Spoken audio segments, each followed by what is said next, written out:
Eu vou ler um pequeno trecho do Evangelho de Lucas, de título Necessidade de Vigiar. Acautelai-vos para que vossos corações não estejam pesados na ressaca, embriaguez e ansiedade da vida, e aquele dia venha repentino sobre vós, pois, como laço, sobreviverá a todos os que estão sentados sobre a face de toda a terra. Vigiai por todo o tempo, rogando para que possais escapar de todas as coisas que estão prestes a acontecer e permanecer de pé diante do Filho do Homem. Durante o dia, ensinava no templo. À noite, saía e pernoitava no chamado Monte das Oliveiras, e todo o povo madrugava junto com ele no templo para ouvi-lo. Bom, acho que todo mundo me conhece, mas para quem não me conhece, eu me chamo Débora Rodrigues, e nós vamos estar falando um pouquinho hoje de corpo mental, de uma forma muito sutil, muito leve, porque é um termo mais técnico, só que a gente vai tentar entender ele para trabalhar no nosso dia a dia. E o que é esse corpo mental? Bom, é o nosso corpo mais sutil, mais leve, que mais se aproxima das esferas espirituais mais elevadas.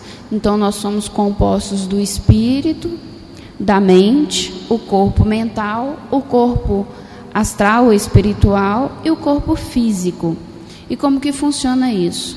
O nosso espírito e a nossa mente formam o corpo mental, o nosso corpo mental, diante das nossas experiências, formam o nosso corpo espiritual, e o nosso corpo espiritual forma o nosso corpo físico. Para quem estava aqui na palestra sobre esferas espirituais, escutou um pouquinho sobre como se dá essa aproximação e essa ligação dos espíritos com essas esferas. Se dá através da mente, pela afinidade mental que nós temos. Então, quanto mais sutil, quanto mais leve, quanto mais elevado o nosso padrão, então nós nos aproximamos dessas esferas espirituais mais elevadas, as superiores, os mundos mentais, como bem explicado no livro de Céus. E quanto mais denso, mais pesada a nossa mente, ou seja, por preocupações, por questões materiais, físicas, que não perpetuam com o espírito, então mais estaremos propensos a afinizar com essas esferas inferiores. E isso se dá através da mente, que compõe o nosso corpo mental.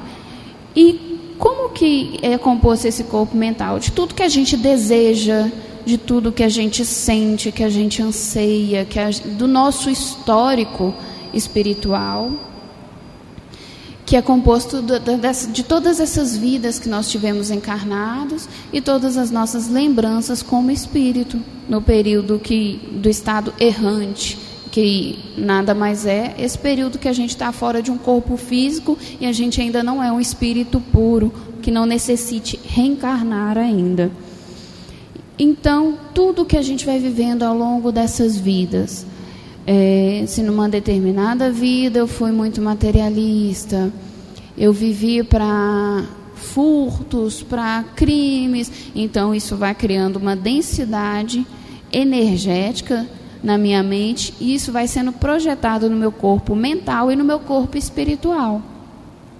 Então, quanto mais denso, mais pesado, mais carregado, que a gente fala que o perispírito fica gordinho, ele está pesado.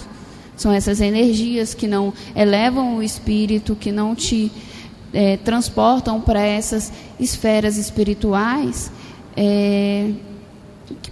que perpetuam no tempo, aquilo que realmente fica. Porque o corpo físico, a matéria, a gente sabe que aí, 80 anos, acabou tudo, e o que a gente viveu aqui, a gente só vai levar os laços que nós fizemos. Sejam laços de amor e sejam laços de desavenças, de desafetos. Então, o que a gente vem desejando ao longo desse tempo? No nosso dia a dia, eu desejo o quê? Eu desejo estar para Deus e com Deus ajudando os meus irmãos, seja na casa espírita, seja no trabalho, seja na minha casa. Então, com as minhas atitudes, as consequências delas, elas vão ser a longo prazo ou é agora? Não, eu não quero ir no templo trabalhar hoje porque eu quero ir numa festa. É tudo transitório. Para tudo que a gente se propõe, tem uma renúncia. Se você se propõe para a vida mundana, você está renunciando à sua vida espiritual.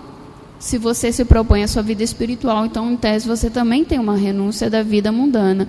Embora eu acho que a gente consiga adequar as coisas que realmente são necessárias no nosso dia a dia. Para vocês entenderem um pouquinho como funciona o corpo mental, no livro Nosso Lar, para quem leu, porque o filme não explica isso da forma que se deu no livro, né? É por isso que eu falo que é importante ler o livro e o filme fica só como um resuminho do que é o livro. No momento que André Luiz tem a primeira oportunidade de encontrar com a mãe dele, ele relata que ele vai para uma câmara de retificação e o corpo espiritual dele adormece, e ele fala que ele estava no estado meio de sono, mas ele sabia que ele não estava dormindo. E parte dele se desprendeu daquele corpo e foi até a esfera, porque a mãe dele se encontrava numa esfera mais elevada devido à evolução do seu espírito. Então, ele fala que ele se desloca até lá de uma forma mais sutil, ele se sentia mais leve para poder encontrar com a sua mãe. Ou seja, o corpo mental, ele é mais leve do que o nosso corpo espiritual. Quando a gente fala de mundos mentais, não tem como haver o deslocamento do nosso corpo espiritual na forma dos desdobramentos comuns. É um desdobramento do corpo mental. Então, é essa parte que atinge esses mundos, que alcança esses espíritos superiores. Então, no livro Nosso Lar, no livro mesmo, a gente tem a dimensão de como isso acontece, a forma que isso se dá. Porque, ainda desencarnado, ele teve que adormecer o seu corpo espiritual para que para que o seu corpo mental se desdobrasse. Então, é mais para a gente conseguir entender. Como os estudiosos falam que para você diferenciar um espírito encarnado de um espírito desencarnado, tem o cordão de prata. Então, esse cordão é o que nos liga e nos sustenta ao nosso corpo espiritual, ao nosso corpo físico. E, através desse cordão, nós estamos limitados a determinados mundos, a determinadas dimensões, por proteção nossa e por uma questão de nós não podemos ter acesso a tudo quando encarnados, né? Nós temos as nossas limitações, porque se nós soubéssemos de tudo, ou ficaria muito mais fácil ou ficaria mais difícil, porque poderia haver uma certa revolta pela falta de entendimento enquanto encarnados. Então, esse corpo mental funciona dessa forma. E o que é importante a gente saber para o corpo mental? Sobre o corpo mental, não muito. É lógico que é interessante quando a gente estuda essa parte técnica do espiritismo, que a gente vai adquirindo esses conhecimentos ao longo dos dias, mas o que é mais importante? É a nossa conduta, é a nossa reforma, né? O que seria por reforma? Mudar aquelas coisas que não estão dando certo, os erros que nos prendem aqui. Quantas vezes voltamos pelos mesmos erros, né?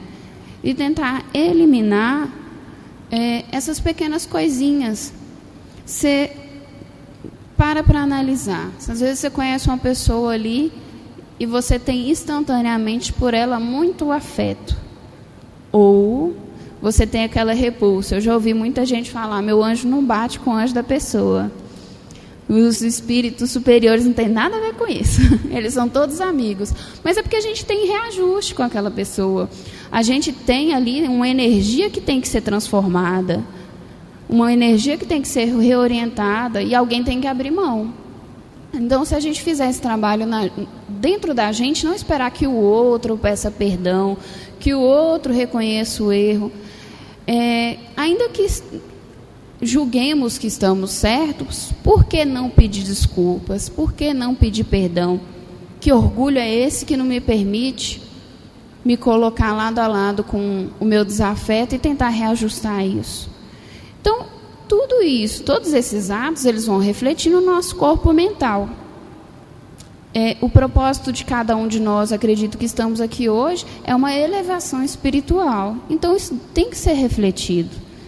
Porque se a gente continuar com as mesmas condutas, com os mesmos tipos de pensamento e desejos, nós não vamos conseguir essa elevação mental. E aí, é comum, às vezes, em alguma atividade mediúnica, pessoas que saiam bem mais leves e outras que fiquem com dor de cabeça. Eu não saí bem desse trabalho. Por quê? Porque não se entregou, não está libertando essa energia e deixando que ela se dissipe e recompondo o seu corpo espiritual de boas energias, das energias dos grandiosos mestres que são trabalhadas aqui na casa. Então, vamos virar essa chavinha que a gente fala, né, do mundo negativo para o mundo positivo. É difícil, é muito difícil. Porque a todo instante, a todo momento, até aqui na casa espiritual, a gente tem os nossos problemas, as pessoas que, às vezes, a gente não tem um laço de amor tão fortalecido e a gente, às vezes, não concorda com a postura. Então, quem somos nós para julgar a postura de alguém? Quem somos nós para julgar a vida que alguém leva aqui dentro ou lá fora? É muito comum ouvir algumas pessoas falarem porque determinado médium é tão bacana dentro da casa espírita. Isso acontece em todas as casas espíritas, tá? Mas lá fora ele leva uma vida que eu acho que não condiz com a vida espiritual que ele transparece. Mas eu entendi uma coisa, que quando a gente está aqui dentro da casa espírita, e isso para qualquer casa espírita, a gente está vivendo aquilo que o nosso espírito anseia. A gente está sendo aquela pessoa que a gente quer ser todos os dias. Quem dera, né? Se fôssemos tão mansos, tão pacíficos quanto somos aqui e lá fora. Se respondêssemos com o mesmo carinho a todos que estão lá fora. Mas é esse trabalho que a gente tem que ter. E por que isso acontece? Porque aqui a gente tem contato com os nossos mentores, nós temos contato com mentores de outras pessoas, os próprios mentores responsáveis pela casa. Então, qual é o nível de energia aqui? Qual é o nível de energia lá fora? Ou no seu ambiente de trabalho, ou na sua casa? Então, é comum que as pessoas falem, nossa, eu me sinto tão bem quando eu entro aqui. Mas é por isso, porque a energia que é trabalhada aqui é toda essa energia pura e de amor. E quando tem uma energia que incomoda, que não está legal, o que acontece? Tem uma atividade mediúnica para que essa energia seja elevada. Então, vamos tentar trabalhar mais ou menos nessa forma lá fora. O ambiente da gente, quem faz é a gente. Ao nosso redor estão sendo trabalhadas e o nosso imã está captando a energia que a gente tem. Se eu vivo numa frequência de reclamar, de achar que tudo está ruim, de me incomodar com tudo que o outro faz, então a energia que eu vou estar puxando, que vai estar se afinizando com o meu padrão mental, é essa. Em compensação, se eu tenho uma energia de que, não digo tudo está bom, porque não existe isso, mas que na maioria das coisas, se alguém te deu um copo de café, nossa, que bacana, que pessoa bacana, e não reclamar mais, o copo não está cheio. Então, vamos olhar pelo lado bom das coisas e transformar isso em constância para o nosso dia a dia. É um trabalho difícil, porque modificar esse padrão vibratório é muito difícil. Não é um dia que você acorda e fala, não, hoje eu vou ser diferente. Não. É um trabalho todos os dias de modificar. É muito comum também, o pessoal começa a desenvolver. Quando passa assim, uns 2, 3 meses, algumas pessoas fazem isso, de olhar para trás, como eu era quando eu cheguei no centro espírita, como eu sou hoje. Muda bastante. É uma das mudanças mais rápidas que tem, porque primeiro você renuncia a muita coisa lá fora, a determinados tipos de festas, a bebidas, a droga. Então, você já tem uma mudança imediata de comportamento. E isso vai refletindo no seu espírito. Mas aí é que tá, essa modificação tem que ser todo dia. Não tem um ponto que eu chego e falo, não, agora tá bom, estou evoluída. Do jeito que eu fizer tá bom. Não é. É todo dia. Quanto mais a gente evolui, quanto mais a gente esclarece a mente da gente, mais nos é cobrado. Então, a nossa própria consciência nos cobra. Antes que os nossos mentores nos falem, a nossa consciência, na hora que você está fazendo a coisa errada, você já faz assim, eu acho que isso não vai dar certo. Porque você sabe que não está certo. Pois bem, então, para a gente ir analisando essas coisas, em relação a esse corpo mental, a formação desse corpo mental que se dá através da nossa mente, então vamos analisar. Quantas horas do dia que eu me dedico a fazer as coisas do meu desejo imediato? O que é o seu desejo imediato? Comer, beber, dormir, tomar banho e tal. As coisas do dia a dia, ou comer demais, ou deixar de comer.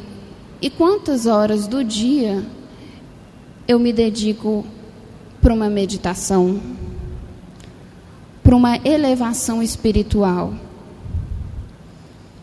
Se todos os dias você tirar meia hora, e não é muito não, nós temos 24 horas no dia, uns dormem 8, a maioria 6, mas você tira meia hora antes de dormir, e você lê um trecho bíblico, lê um livro espírita, ou escuta uma palestra, que tem gente que não gosta de ler, eu respeito, ler é cansativo, principalmente à noite.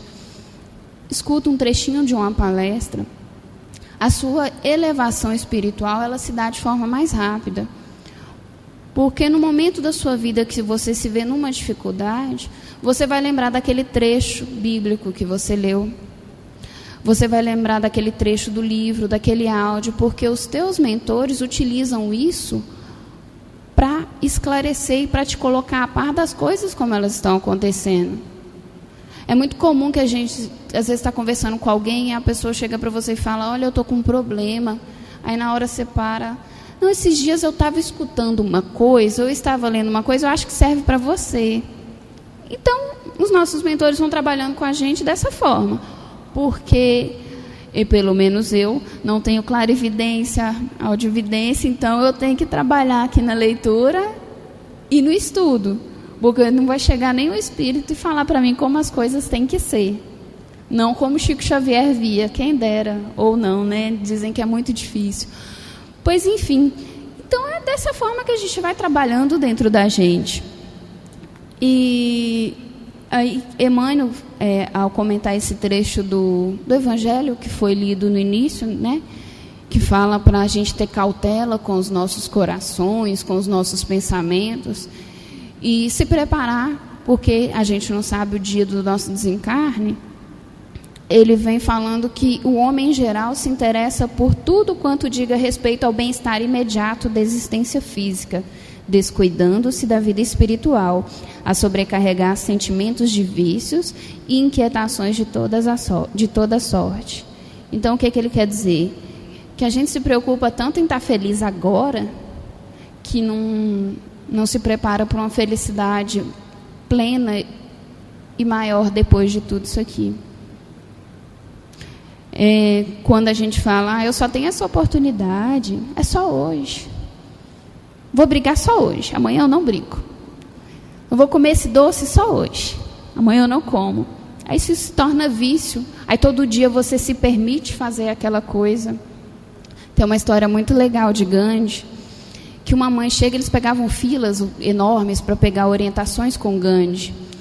E a mãe chega com o filho pequeno e fala para Gandhi, Gandhi, conversa com meu filho, ele está comendo açúcar demais. E aí Gandhi fala com ela, volta aqui daqui uma semana. Aí passou aquela semana, ela voltou, né, já esperando a receita mágica. E Gandhi, eu tive aqui semana passada, meu filho, eu te falei, ele está comendo açúcar demais. Aí ele olha para o menino e fala, você tem que parar de comer açúcar, você está comendo açúcar demais. E ela olha assim, mas só isso? Poderia ter falado semana passada, né? Não podia ter esperado uma semana.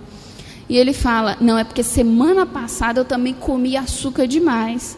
Então eu percebi que para mim impedir o outro que faça alguma coisa, eu tenho que estar fazendo ela. Então, ele se educou naquela semana, diminuiu o nível de açúcar que ele estava comendo e falou para o menino, você tem que comer menos açúcar. E é interessante, né? A gente tem mania de cobrar do outro aquilo que a gente não dá. Então, vamos parar e refletir. Se a gente está pedindo paciência demais para o outro, acho que o impaciente somos nós. Então, pensar nisso com calma e trabalhar aos poucos. Nós não vamos conseguir corrigir, infelizmente, todos os nossos erros nessa vida, quem dera. Mas se a gente focar em os outros vão vindo atrás. E a gente vai se moldando a nossa forma espiritual e vai dando mais sutileza a esse corpo mental, até que não precisemos reencarnar mais, até que possamos estar com a nossa verdadeira família espiritual, sem ficar nessas picuinhas de hoje eu cobro, amanhã eu sou cobrado. Vamos largar isso, né? A mensagem principal que eu quero deixar hoje, como eu disse, o tema é um pouquinho técnico, né?